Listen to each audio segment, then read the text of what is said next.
Good morning बोलो। Good morning.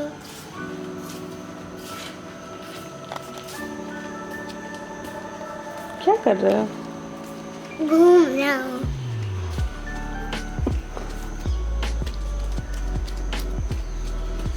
Hello. You are doing hello to plan. Hello hello hello hello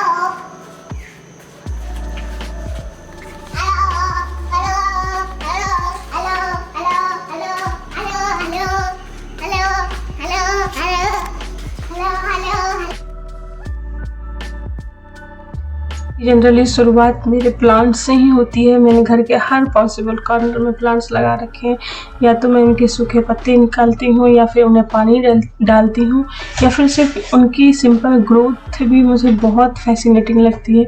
एक छोटा सा leaves जो बहुत सॉफ्ट होता है देन बिकम्स मैच्योर लीव, तो बहुत अच्छा लगता है मुझे ये इन चीज़ों को देखना और it gives me so much of relaxation.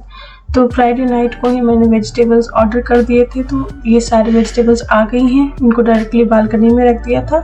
इसके बाद इनकी होगी सफाई विनेगर से, उसके बाद ये सूखेंगे, उनके बाद इनकी जगह बनेगी मेरे फ्रिज में। और कुछ प्रिपरेशन मैं आज ही कर लूँगी वीक के लिए। तो चलिए ब्रेकफास्ट पहले बना लेते हैं। तो रवा इडली बन रही है और इसमें रवा इडली के लिए 2 कप सूजी है और 1 कप कर्ड है। अभी इसको थोड़ा सा पानी डाल करके सूजी को फूलने देंगे, तब तक सब्जियां धो लेती हूँ।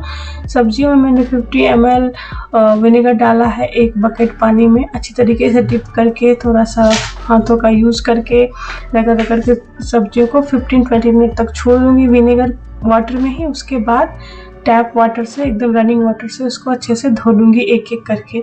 धोने के बाद ये जाएंगे सूखने के लिए। तो सूखने के लिए मैं सनलाइट यूज़ नहीं करती, जनरली पंखे के नीचे रख देती हूँ डाइनिंग टेबल पे और ये सूख जाते हैं। एक्चुअली सन ड्राई करने से इनकी नमी चली जाती है और ये सब्जियाँ अच्छी नहीं लगती खाने में फिर।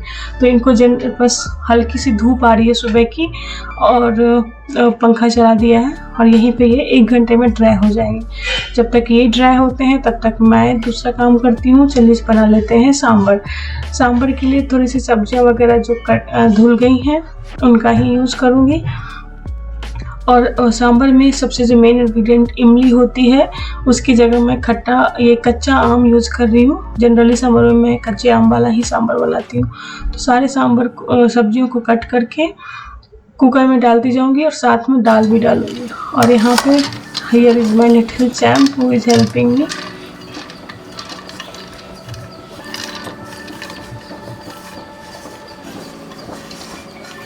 खाना बनाता था। इसमें बहुत टाइम लग जाती है। उसके बाद सब्जियां कट करूंगी और मैं सांभर में बहुत सारी सब्जियां डालती हूँ। और साथ साथ जब सांभर के लिए मैं सब्जियां कट कर रही हूँ तब मैं इसकी प्रिपरेशन भी करती जाऊँगी, मतलब मील प्लानिंग भी करती जाऊँगी। जो एक्स्ट्रा सब्जी है उसको रखती जाऊँगी, थोड़ा एक्स्ट्रा ही काट रही थी मैं ताकि मैं इन सबको नेक्स्ट वीक के लिए सेव कर सकूँ।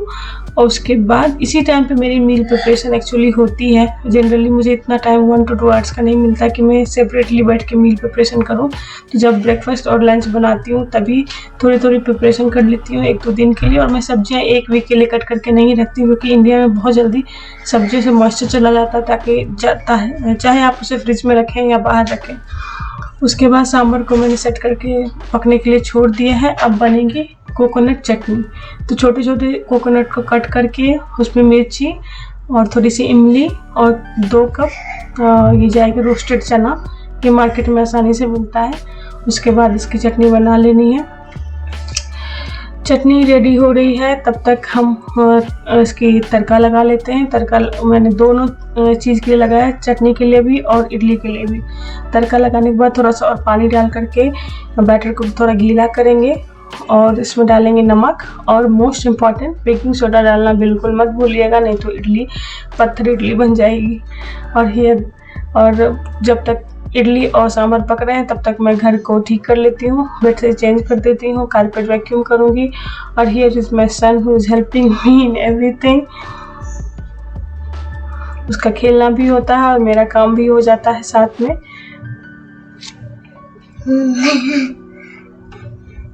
को जनरली या फिर वीकेंड्स को जनरली मेरे घर का हर कोना एक्टिव होता है। अभी बेड ठीक करने के बाद कारपेट की क्लीनिंग कर दूंगी और उसके बाद सोफ़ा कवर्स वगैरह भी आज धुलेंगे। तो लॉन्ड्री का लोड कंटिन्यूसली मॉर्निंग से रेडी होता है, चालू रहता है। और अभी बेड ठीक किया है पर ये थोड़ी देर में बिल्कुल ख़राब होने वाला है, मैं पहले ही बता देती हूँ। उसके बाद सोफ़ा कवर्स हटा देंगे, इसको भी क्लीन कर लेंगे अच्छी तरीके से, क्योंकि ये सप्ताह भर एक पूरा वीक हमारी गंदगी रहते हैं। उसके बाद इनको वीकेंड में क्लीन करते हैं। अभी लॉन्ड्री के लाइनअप में ये लोग लग गए हैं। और उसके बाद सब्जियां भी सूख चुकी हैं, तब तक सब्जियां सूख गई हैं। अब इनको वीक के हिसाब से, मैं डे के हिसाब से रखूँगी। मतलब जो सबसे पहले यूज़ करना उसको ऊपर रखूँगी और उसके बाद जो यूज़ नहीं करना, जैसे बीन्स है, उनको अलग पोटली में रखूँगी मैं। उसके बाद मिर्ची है, तो मिर्ची को क्या करूँगी मैं, उसकी डंठल तोड़ करके नीचे एक टिश्यू पेपर लगाया है, उसको मिर्ची के ऊपर भी एक टिश्यू पेपर लगा के रखूँगी। इससे मिर्ची जब तक ख़त्म नहीं होगी तब तक फ्रेश रहती है। ये हमारा ब्रेकफास्ट रेडी हो गया है। अब ब्रेकफास्ट करने के बाद आराम कर रहे हैं मेरे बेटे साहब।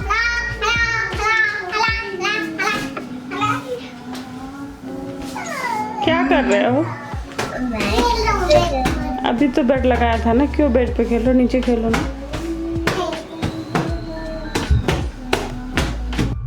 और अभी मेरा बेटा सो गया है और मैंने थोड़ी सी रीडिंग कर ली है और कॉफ़ी भी बनाई थी मैंने, तो यही नीचे बैठ करके मैं पढ़ती हूँ, कॉफ़ी पीती हूँ। और अभी आपको मैं टाइम दिखाती हूँ 12:30। तो अभी बस इस क्लिप के 10 मिनट्स बाद रोमन उठ गया था और अपने पापा के साथ बैट बॉल खेल रहा है। वो जनरली वीकेंड्स में ये पापा के साथ खेलता है और मैं बना लेती हूँ लंच। तो लंच के लिए मैंने आज बना रही हूँ बिरयानी मुझे सबसे बेस्ट लगता है वीकेंड्स में। 1 पॉट मील है, डिलीशियस लगती है और सबको पसंद आती है। तो राइस रेडी हो रहा है, तब तक मैरिनेशन रेडी करती हूँ। मैरिनेशन के लिए कर्ड लिया है, थोड़ा सा सरसों तेल, आमचूर पाउडर, जीरा पाउडर, मिर्ची का पाउडर, धनिया पाउडर, गरम मसाला या फिर जो पाउडर आपके पास अवेलेबल है और जो आप टेस्ट के हिसाब से खाते हैं वो आप डाल सकते हैं। मैरिनेशन रेडी करने के बाद इसमें जाती है ढेर सारी सब्जियां। तो सब्जियों में मैं डालती तब तक घी भी इधर बन रहा है। वीकेंड्स में ही जनरली घी बना पाती हूँ मैं, क्योंकि इसमें बहुत टाइम लगता है घी बनाने में। बटर वीक में रेडी होता रहता है और वीकेंड्स में घी बनता है। सब्जियों में डाल रही हूँ मैं कैप्सिकम, थोड़ा सा गाजर, और प्याज नहीं डालूंगी मैं मैरिनेशन में, प्याज को डायरेक्टली फ्राई करूँगी मैं। बीन्स जा रही हैं इसमें और उसके बाद थोड़ा सा कॉर्न भी डालूंगी मैं। जनरली बिरयानी में कॉर्न नहीं होता, पर अगर आप अपने घर में बना रहे हो तो वाई नॉट। जो सब्जियां आपको अच्छी लगती हैं आप बेशक डाल सकते हैं इसमें। थोड़ा सा कॉर्न भी डाल दिया मैंने। उसके बाद इनको हाफ एन आवर के लिए रख दूंगी। तब तक मैं प्याज फ्राई करूंगी। एक तरफ प्याज फ्राई होगा, दूसरी तरफ बनेगी टोमेटो की प्यूरी। तो टोमेटो प्यूरी जनरली मैं वीकेंड में बना लेती हूँ। अगर कोई सब्जी नहीं रहे या फिर बनाने का मन नहीं है तो चपाती या राइस के साथ भी ये चल जाती है अच्छी तरीके से। तो टोमेटो प्यूरी भी रेडी हो रही है साथ में। तो यही मैं बता रही थी आपको कि मैं लंच बनाते ही कुछ प्रिपरेशन कर लेती हूँ नेक्स्ट वीक के लिए। घी बिल्कुल रेडी हो गया है और यही घी अभी हम फ्रेशली यूज़ करने वाले हैं अपनी बिरयानी में। उसके बाद इस तरफ सब्जियां भी फ्राई हो गई हैं, प्याज भी ब्राउन हो चुका है। और अभी होगी बिरयानी की लेयरिंग। तो लेयरिंग के लिए मैं दूसरा पैन यूज़ करूँगी।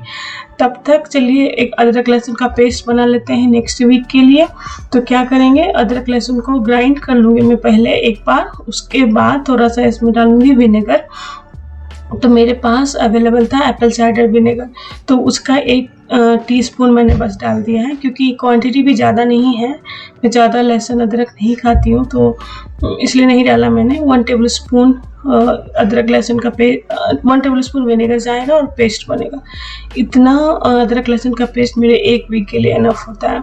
तो इसको छोटी सी डब्बी में डाल करके मैं फ्रिज में रख दूँगी। अभी सब्जियां भी अच्छी तरीके से क्रंची भी हैं और सॉफ्ट भी हैं। तो अब ये जाएंगी लेयरिंग के लिए।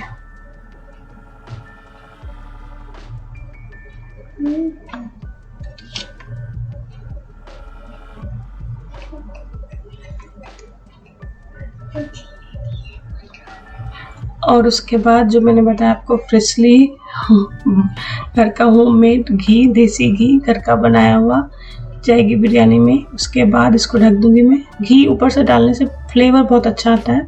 इसको दम लगाना है बिरयानी को। जब तक दम लगेंगी तब तक मैं रायता वगैरह रेडी कर लूँगी बिरयानी के साथ खाने के लिए। तो इसी तरीके से आप देख सकते हैं कि मल्टीटास्किंग करनी पड़ती है, नहीं तो फिर पूरा काम कंप्लीट नहीं हो पाता है।